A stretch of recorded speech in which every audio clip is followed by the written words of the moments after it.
साथीहरू, आज तपाईहरुलाई म मोबाइलबाट युट्युब च्यानल कसरी क्रिएट गर्ने भनेर सिकाउन गइरहेको छु। तपाईहरुको छैन भने धेरै सजिलो छ। खाली एउटा प्रोसेस जान्न जरुरी छ जुन अब म तपाईहरुलाई सिकाउन गइरहेको छु।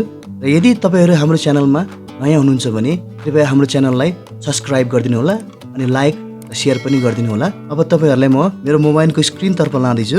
यदि तपाईको मोबाइलमा गुगल क्रोम छैन भने कृपया इन्स्टल गर्नु होला एप स्टोरमा गएर। इन्स्टल गरिसकेपछि यसलाई हामी ओपन गर्छौं। यो ओपन हुँदैछ। साथीहरु, तपाईहरुले यो गुगलको यो पेज खोलिसकेपछि तपाईहरुले आफ्नो जीमेलको आईडी प्रयोग गरेर यसमा लगइन हुनुपर्ने हुन्छ। र यदि तपाईहरुको जीमेल आईडी छ भने लगइन गर्नु होला। यदि तपाईहरु छैन र तपाईलाई जीमेल आईडी बनाउने तरिका थाहा छैन भने कृपया माथि आई बटनमा हेर्नु होला। मैले यो लिंक दिएको छु। यहाँबाट गएर यो भिडियो हेरेर तपाईले जीमेल आईडी कसरी बनाउने भनेर सिक्न सक्नुहुनेछ। यो पेज खोलिसकेपछि तपाईहरुले माथि दिएको तीनवटा डट छ। यहाँ तीनवटा डटमा गएर क्लिक गर्नुपर्ने हुन्छ र डेस्कटप मोडमा डेस्कटप साइट भनेर तल देख्न सक्नुहुन्छ। यसरी यहाँ क्लिक गर्नुपर्ने हुन्छ। एउटा कम्प्युटरमा देखिने जस्तो एउटा देखिन्छ पेज।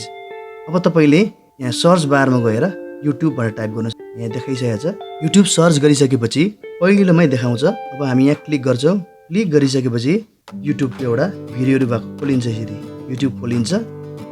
अब तपाईले तपाईको फोटो राख्नु भएको छ अथवा के राख्नु भएको छ तपाईको यो जीमेल बनाउँदा जो पेजमा कतिले फोटो राखेको हुन्छ, कतिले के राखेको हुन्छ, अवतारहरु राखेको हुन्छ है।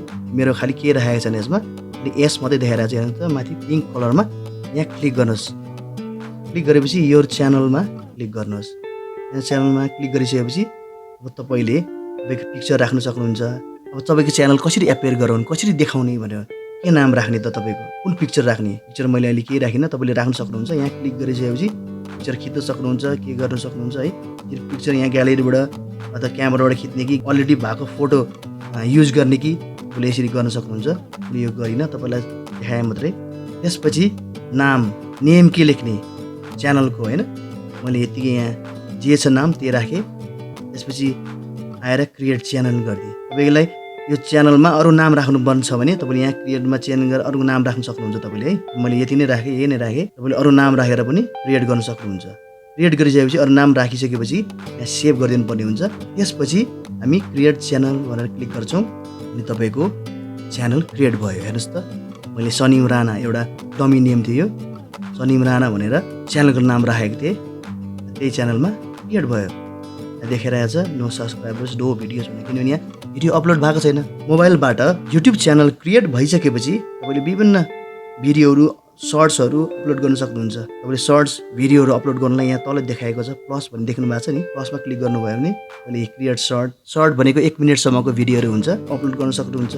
अथवा भिडियो गर्नु पर्यो भने भिडियोमा अपलोड भिडियो भनेर, भिडियो भनेको 1 मिनेट भन्दा बढी समय भएको भिडियो।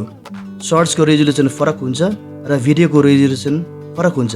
हामीले सर्ट्स र भिडियो अपलोड गर्दाखेरि यी कुराहरुलाई ध्यान दिनुपर्ने हुन्छ। बनाउँदाखेरि सर्ट्स खिच्दाखेरि मोबाइलबाट खिच्ने हो भने, मोबाइलको क्यामेरा युज गर्नुहुन्छ भने भर्टिकली राखेर खिचिएको भिडियोलाई हामी सर्ट्स भन्छौं भने हरिजन्टली राखेको भिडियोलाई हामी भिडियो भन्छौं। भिडियोको रूपमा अपलोड गर्छौं र त्यो चाहिँ 1 मिनेट भन्दा धेरै हुन्छ र सर्ट्स भनेको खाली 1 मिनेट हुन्छ, 1 मिनेट सम्मको।